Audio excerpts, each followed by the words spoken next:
Ladies and gentlemen, boys and girls, children of all ages, distinguished guests, and folks of all stripes, put your hands together for the Space Cadet Sports Podcast. Houston, we have Paul Salazar Jr.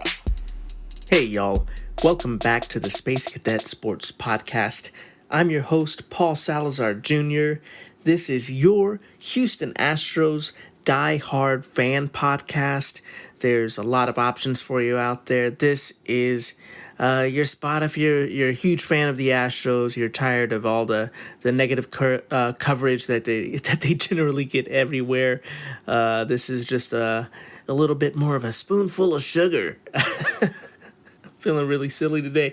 No, it's more, there's a lot of reactionary hot takes. I try to look at it a little more long term. I try to give a little bit more of a cold take, be a little more reactionary here.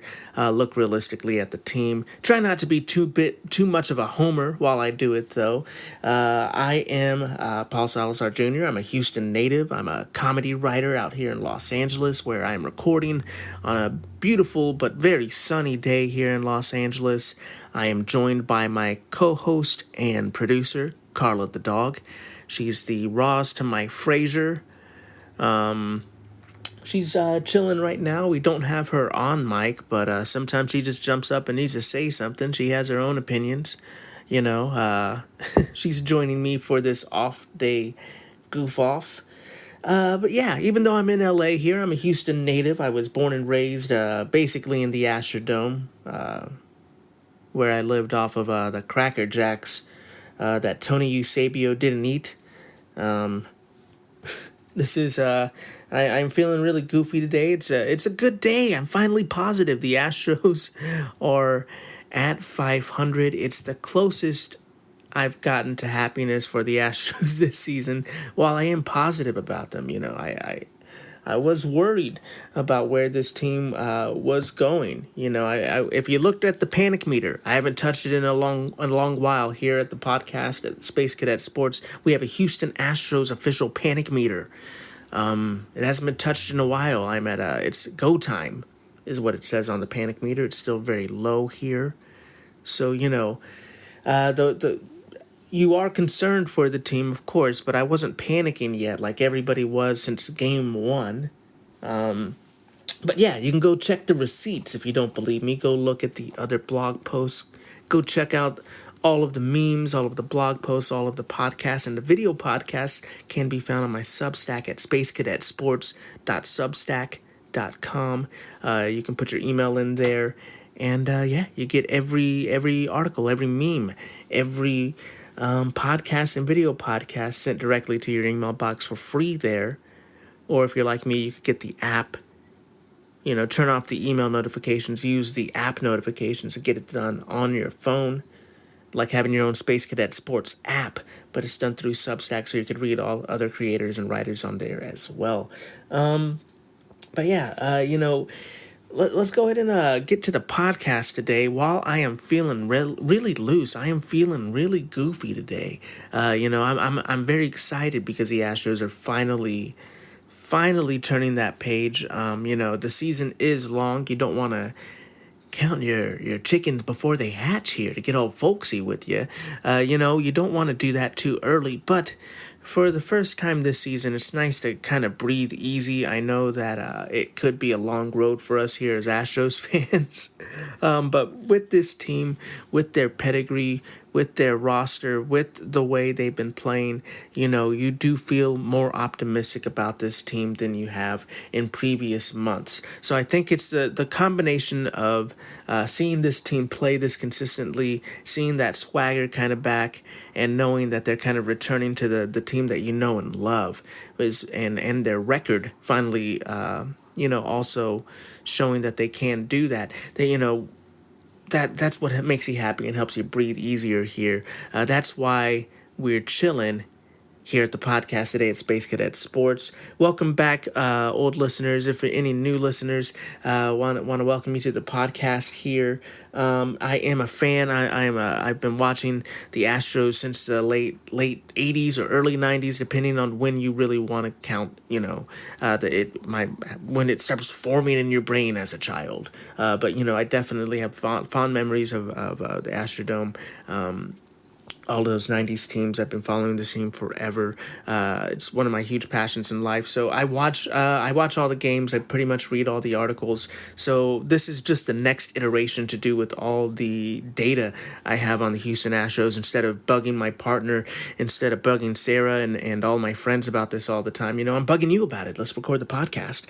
So Sarah appreciates this. So I'm not just chatting to her about the Astros every night at the dinner table. You won't believe this lineup today. I don't actually get too feisty about the lineups, but I know a lot of y'all do. But we can talk about that. Today we're going to recap a little bit these Rockies games. The Astros sweep the Rockies in the 2-game series here, and we are 500. These two things, it seems pretty small, to be honest, but the way the season has gone, this might be the best thing to ever happen to me. The Astros beating the allegations, and they're back to being the boogeyman of Major League Baseball here, folks. I say it all the time. So many people are so eager to bury this team that they do it every season so prematurely, because this team always gets off to a slow start. They get off to a slow start the same way I always get off to a slow start. I don't know why I always do, and whatever it is, I need some time to kind of get going. That's the Astros. They're late bloomers. They're slow starters. So they're so eager to bury this team for a slow start. But I don't know why they're like this. I guess it's just a way God keeps me humble. If the Astros just always came out of the gate swinging and playing amazingly, I would be more obnoxious maybe. So this is just God's way to keep me humble. This season has felt a lot longer than the last, and the good guys here are finally back to playing some Astros baseball. You love to see it. Joe Espada, rookie manager Joe Espada, sees it. This is Astros baseball. So let's talk about the first game here, the Rockies and the Astros at Minute Maid Park. The Astros Gomber piled on the runs and on the Rockies there in the first inning for that win. So that was an incredible game here. I'm pulling it up here on my phone. You'd think that I would be ready to go. No, but I'm feeling foolish. I'm feeling loosey-goosey. I don't have it up. But yeah, the Astros win 2-5 against Gomber there. So with those 5 runs in the first inning were all that they needed. But, let's kind of get to that game here. First and foremost, why bury the lead? You got to give your flowers to Hunter Brown. Hunter Brown in 7 consecutive quality starts. He's really turned it around. After being taken out of the rotation for a bit, being subbed in from the bullpen in Detroit, he really has turned it around since that first visit to Detroit there.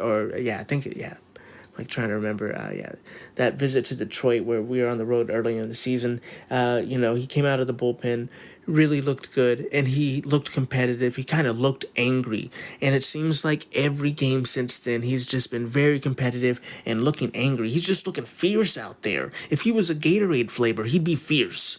He's just looking angry. He's staring people down. He's like, I don't know how many baseballs you can throw away because you don't like them, but this kid's like definitely pushing the limit there. He's just looking very, very competitive and very sharp out there on the mound. He looks angry. He does not look like a pitcher you very much want to face right now. You love to see it. You love to see that competitiveness. And especially at one point in this season, I postulated, me, I got to talk about it.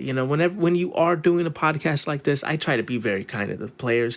If you're wearing Houston on your chest, if you're in that Astros jersey, you have my support. I probably was one of the only people that was supporting Jose Abreu. I still do. I don't know if he has what it takes to kind of make it back onto a major league roster. But as a man, as a person, I completely respect that dude and support him. And I can't imagine what it was like to go through that on a personal level. So on at this podcast we try to be nice to the players, but however, we need to talk about, if I got something wrong, and I definitely did with Hunter Brown. Earlier in the season, I was postulating if you're sending down Hunter Brown or JP France. They both got off to some tough starts to the season, I should say. Their numbers were both elevated. Hunter Brown wasn't playing with confidence. So at that juncture, you're just kind of like, okay, well, if, I was kind of overthinking it a bit. I was like, okay, so if we don't have, if we're having somebody come out of the bullpen, whether that's Hunter Brown or JP France. Maybe we have JP France stay up here so we can have him come out of the bullpen and we send Hunter down so Hunter can work through these problems and still get the starts. That's why the Astros, are the Astros. That's because that, while I thought that was very logical and made sense, they weren't going to have him come out of the bullpen that frequently. Obviously he did for one game, but Hunter has done it before and he just was in better form. And I just think it's so crazy that he had such a rough beginning of his season to where he is now. They look like completely different pitchers, to be honest with you, and I'm so happy to see it. I'm so happy that Hunter Brown Diesel has turned it around and is pitching like Diesel again. Ever since I said that Hunter Brown has been kind of the metaphor for the Astros this season, he really has kind of taken that as a mantle. Yeah, that's right. He listens to the podcast. No, but during the beginning of this 7-game quality start streak that Hunter Brown has been on, during the first couple starts there, I was saying, at that point we weren't picking up the wins. The first couple quality starts, he got the L in them. The Astros weren't able to pick him up offensively. But I was saying this has kind of been the metaphor for the Astros. The beginning of the season was terrible. The middle of the season, the next couple of months, it seems like they were playing good baseball. They just couldn't get the win. Hunter Brown got quality starts, but he couldn't get the win. And then, as of late, everything just seems to be clicking. They're playing with confidence. They're getting wins. They're looking dominant. And Hunter Brown has started the most games for the Houston Astros this season, because of the fact that he has not been injured this season, because of the fact that he technically only had one sit out of the rotation. Ronald Blanco had that ridiculous suspension that happened to him, so he's just behind Brown there. But the Astros, for better or worse, much worse early in the season and much better late this season, have been going the way Hunter Brown has gone, and it's so good to see Hunter Brown really turn it around, really focus up. He added a new pitch to his arsenal. He stopped throwing the changeup as much as he just started trying to figure out what he could do to make things work, and he's really been working more effectively as of late, and you just love to see it. And you see the confidence there now. You see the competitiveness. This is what you want from your starters in your starting rotation. This is going to get the Astros to continue to play competitive ball and to challenge the Mariners for first place in the division. The offense in this game, I tend to go off on tangents there. Sorry about that, folks. Back to my notes. The offense had a big first inning, scoring 5 runs, playing some small ball in the whole lineup, getting a chance to hit, but only hitting singles in that first inning. After getting piled on early, Gomber would bounce back and have a resilient game, pitching until the 6th inning. While the Astros struggled to get runs for most of the game, 5 was more than enough to win against the Rockies in this game. They did kind of come back a little bit to make it close, but it wasn't enough. Taylor Scott continued to impress coming out of the bullpen, but Seth Martinez ran into some trouble in the 8th. After giving up a couple of hits and a run, manager Joe Espada brought in Ryan Presley to steady the ship. Press safely got out of the 8th and set up as a setup man there for Josh Hader going into the 9th. Up 5-1, Hader was not entering a save opportunity, and while Hader did give up a home run, he also got 3 strikeouts and closed the game to secure the win. Astros win 5-2, but rely on their big arms in this game. So obviously it was good to see the Astros kind of just pass the baton, get some things going in the first inning. Just singles really was all they needed. But while you want to see them have a better game, have more consistency there offensively, they got what they needed. They kind of it seemed like the aggression kind of was we're talking about pitches per plate appearance, stuff like that. It did look like they were just a little too aggressive later in the game. Maybe they were just excited and wanting to pile on the offense, but whatever it was, it just wasn't the best game offensively towards the end, but it was more than enough. So you can't complain too much there, at least in my eyes. If the Astros are winning, we are happy for the win at this juncture. We can start looking at players that take more pitches and start having them in the lineup more going forward. So let's look at Game 2 here. So this is from yesterday. It was lunchtime spaghetti in Houston, and Spencer showed up to impress. And what started off as a frustrating pitcher's duel, the Astros offense got off to a slow start. So once again, these offensive woes from yesterday, or the day before, kind of kept taking place. The first couple innings, the Astros were the opposing pitcher Feltner wasn't even getting into double digits. It seemed like it definitely was in the first inning, but the Astros were very aggressive going in, and it did start off as a pitcher's duel for at least for the first couple of innings. Arrighetti really hit the ground running in this game and put his first inning woes behind him and ended up pitching 7 innings with 3 hits, 10 strikeouts, and goose eggs across the board. 0 earned runs, 0 walks, and 0 home runs. And the biggest thing here for me is 0 walks. Spencer Arrighetti has shown that he has good shapes. He's shown that he is willing to adjust. He's shown that he really wants to be a competitor in the league, but he's really struggled with walks this season. In my eyes, I think he tends to deflate, kind of like Fromber. The more guys he puts on, the longer the innings go, the more he kind of can deflate and get in his head a bit, and he has the stuff to get out of trouble. It's just it's really hard when you think you have the guy out and the inning just keeps going and going. I think a huge part of Spencer Arrighetti's success this season will depend on him not giving up free passes, and he gave up 0 in this game. This also, while I'm focusing on the 0 walks, most people are looking at the flashy numbers, so let's talk about that. He has the most strikeouts this season. He's the first Astros pitcher to get to double digits with 10 strikeouts in this game. Walks have plagued the Astros this season, and we're really hoping the excessive walks is a thing of a past here at Space Cadet Sports, going back to what I'm focusing on. Something the Astros of April did, and we're past that. We're past the free passes, Arrighetti was nails in this game, and it was great to see, our 2 young pitchers out there who've had struggles this season come up big for us here, in this series with Hunter Brown and Spencer Arrighetti, both bouncing back and both being the anchor we needed for these games. While the offense was very aggressive early and made easy work for opposing pitcher Ryan Feltner, they were finally able to pounce on him in the 4th.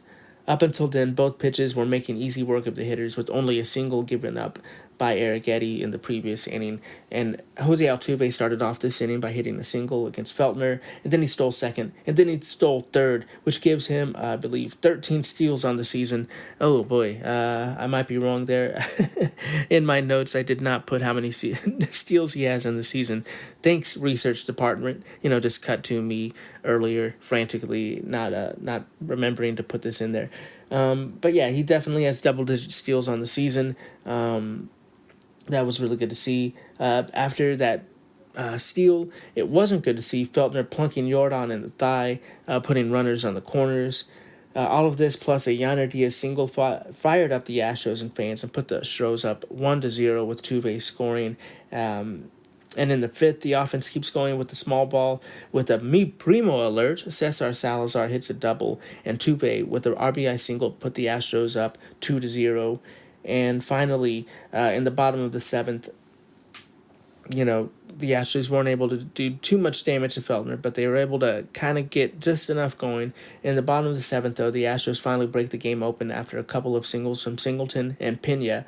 The Rockies called into the bullpen, and they get Tyler Kinley out. Dubon is subbed in to pinch run for Singleton, and Loperfido is hit by a pitch. Then Cesar Salazar, Mi Primo, hits a sacrifice fly, and Doobie scores. It's now 3-0.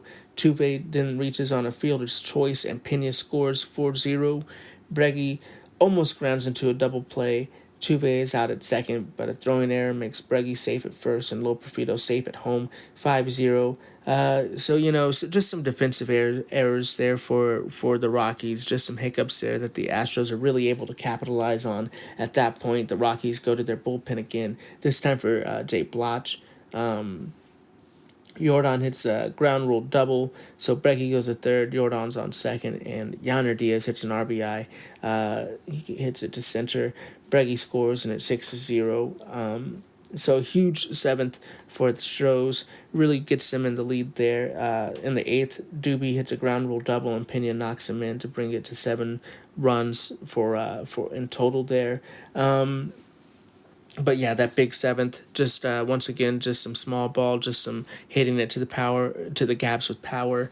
Not a lot of homers, not winning really sexy like they did in Mexico City, but they're doing what it takes to win. They're just focusing on what the pitchers are giving them, which is great to see.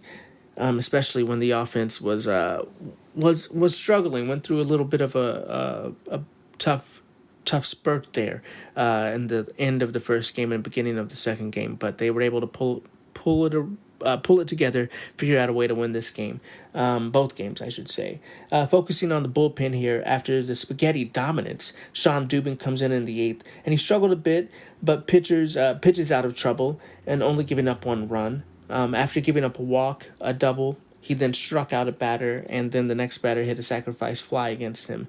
But it was good to see Doobie in the shaky inning by getting another strikeout, picking up the third strikeout out there. And then the new kid on the block, Brian King, comes in to throw a clean inning, and he has it his way, picking up 2 strikeouts. And I mean, this kid really looks to be major league ready. If he just went in like pouring in strikes. If he can maintain what he's doing, throwing strikes and throwing heat, I think he might find a nice little spot for himself on that bullpen. But we will see. It's really hard to tell exactly what the Astros are looking for right now. And in a lot of cases, because of their injuries, they've just been looking for fresh arms. But we are trying to see and project how the Astros bullpen is going to shake out when most of these injuries are behind us. But it does look like they do trust Brian King to get high leverage outs. And that's something to watch, folks. The Astros, we are 500. Sound the alarm, be excited. That's why I'm feeling so goofy on this special Off Day Goof Off. I started to record a video podcast for today, folks, but I'll be honest with you, it just wasn't going. My co-host and producer, Carla the dog, was not happy about it. when I do that, it does take up a lot more time. And also, I have those lights on. It doesn't look like there's a lot going on, but I do have multiple lights going. It heats up the place on a summer day. I don't think she liked that I was baking myself and sweating on camera, trying to be funny, trying to be ridiculous. She was like, "What are you doing?" So we will get another video podcast out soon enough. I know I've been promising that for a while. It's just I've been sick. There's all these things. Like, this is a passion project for me still. So we will get a video podcast out soon enough when I have the time to shoot it and when I have the time to edit it. But Carla, the dog, my producer, she was just looking out for my mental health and saying, no, not today. We don't have time for this today. But soon enough, we definitely should have an Off Day Goof Off video podcast soon enough. I'm pretty sure that Gemini Man / Looper guy might be back. It's easier to keep him away when it's just an audio podcast. He knows when we're shooting. He's a camera whore, that guy, so he shows up to be there. But soon enough, we'll have another Off Day Goof Off video podcast. And take that to the bank. Take it to the bank. Mostly because they can't do anything with it. They'll be like, "What are you talking about?" Okay, I promise you a podcast, weirdo. Get out of our bank. Do you bank here? Do you have money here? But moving forward here, looking ahead, we have the New York Mets, who have the most New York Mets year a team could have. They have played terrible baseball. They've had terrible press, and then somehow, by the miracle of Grimace, this team has begun to turn it around and play inspired baseball. Their storyline has been really parallel to this team. A very terrible, minus a very terrible pitching situation that kind of got out of hand real quick. It really seems like the Astros and the Mets, they have very parallel storylines and very parallel seasons so far this season. However, the Mets are more like a New York Cinderella, down and out royalty, a Grimace-fueled underdog, plucky. The Astros, on the other hand, are more like a Michael Myers or Jason, a monster that people hoped was dead, but never seems to stop, and now, but never seems to stop no matter how much you cry, so it's similar, but not exactly seen the same, But that being said, I'm appealing to be fast food pitchmen to come out and support the Astros.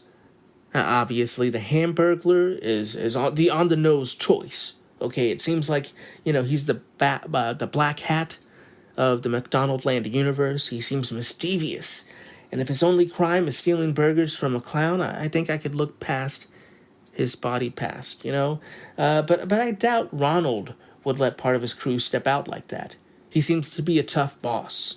So, if it can't be the Hamburglar, who, like I said, seems a little too on the nose, maybe a little too expensive, we can't afford his fee, we're trying not to get into the luxury tax threshold, where the Mets is probably more than happy to spend McDonald's money. Maybe the Astros are going to have to look into a different tier for their restaurant mascot. So who is out there willing to collaborate with me here at Space Cadet Sports to be the fast food mascot, preferably B-side fast food mascot for the Houston Astros? I'm looking at you, Wendy's. Is there a Wendy's sidekick out there? Some kind of Jack in the Box Scrappy Doo? Or a Burger King kid that has a Cameo account? Hit me up. Let me know. The Astros could use a Grimace of their own. I don't know if you guys have seen it out there, but it is kind of hilarious. I'm here for it. I'm here for anything silly pretty much happening around baseball almost all the time. I don't know. I'm against the wave, so there is certain things that I am a little bit of an old head about. But no, I'm so happy to see all these Grimace memes, and it's hilarious to see people out there with Grimace tattoos. Oh, man. Yeah, so I don't know. We'll see if the Astros can get a Grimace of their own. The Astros are looking rested, and ready to win going into the big road trip that starts off here in New York. The younger arms got it done for this team, and now they're looking to the steadier arms to start the series off against the Grimace Mets. Ronel Blanco starts tomorrow on Apple TV, and Framber Valdez pitches on Saturday. And it looks like Sean Dubin will be tapped to be the opener for the matinee on Sunday. I did reach out to the Sklar brothers, who recently pitched the first pitch out for the Astros. I reached out to them on Threads to see if they would be willing to open for the Astros against the Mets. I feel like they must be in New York sometime. Dana Brown is very used to moving players in and out, moving pieces in and out of the majors and the AAA. He's brought up Jake Bloss from AA just straight up to the majors. Why not bring up the Sklar brothers to pitch as an opener against the New York Mets?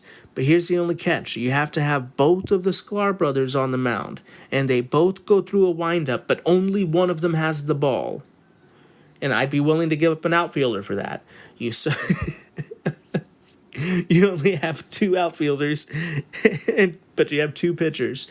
This is the kind of forward thinking that that the league needs. This is why I don't have a front office job with the Astros, folks. No, but we do have Sean Dubin, who's been tapped to be the opener.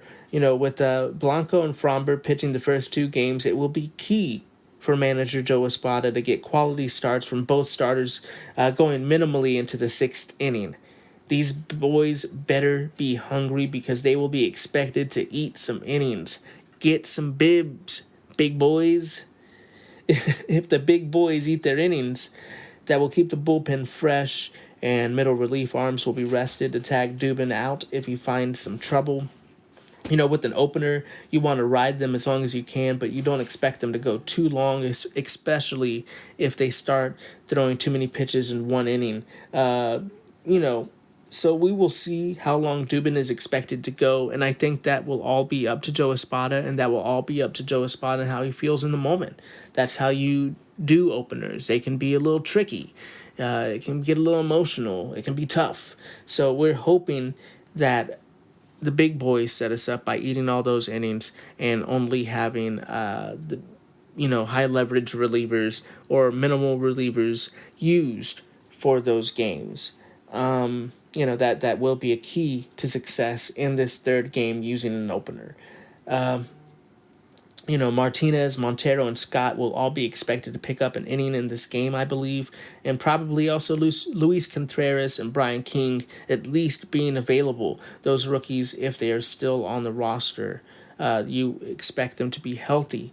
Or if they are not available because it was a blowout game before, you expect one of the high leverage arms of Abreu, Presley, or Hader to be available in their stead.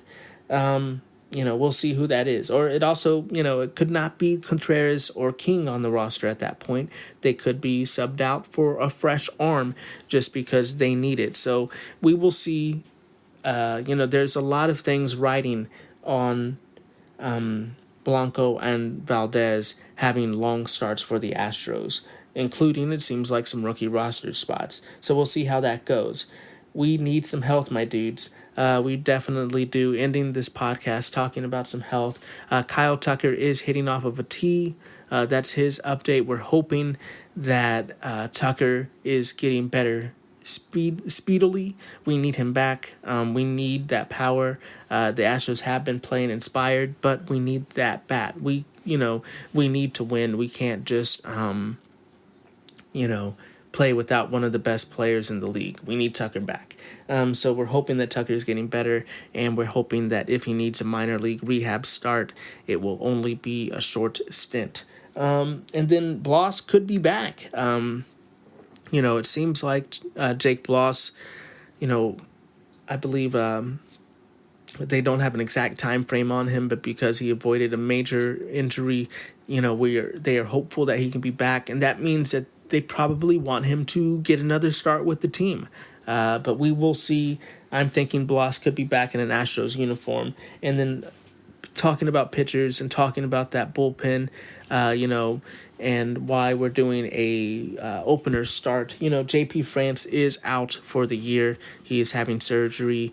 So another option that was on the 40-man roster, another option that had major league time and was capable major league starter last season is no longer available for the Astros and is out for the season.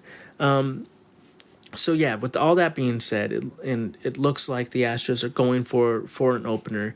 So for this series to be successful, it needs to start off with the bang, in my opinion. I think the key to success for the Astros, I want them to take 2-3 of these games. I think they're capable of that, and I think the way they do that is go into New York, start off this road trip with some big offense and with some great pitching from Ronald Blanco.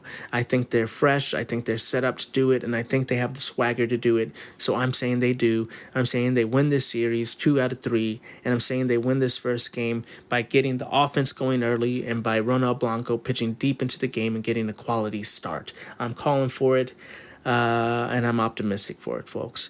We shall see. And with that being said, Carla is huffing and puffing over here. I think it is time for us to call this podcast. Thank you so much for listening to the Space Cadet Sports Podcast today, folks. You can check out the Substack where you can get all the articles, all the memes, all of the podcasts and video podcasts at spacecadetsports.substack.com. Put in your email address and you can get all of this emailed to you for free. Or if you're like me and you prefer the app experience, you can get it done on the app. Turn the emails off and get the notifications on and just do it on your phone or iPad. If you need to check me out on social media at Paul Salazar Jr. Let me know what you think about the Astros. Let me know what you think about the pod. I'm definitely here for some baseball talk and for some Astros talk. I'm always down to talk some Stros. Or if you're just here for cute dog pictures, you can check out Carla's Instagram at good.dog.carla. Go check that out. Definitely let's keep rooting on these Astros. They finally got back to a place where we knew they could be. Now we just need them to be consistent and keep winning and remind us of the Astros that we know that they can be the golden era Astros. Hashtag relentless, right? Where we need those Astros back, folks. Remember to keep your head up, and as always, vamos Astros.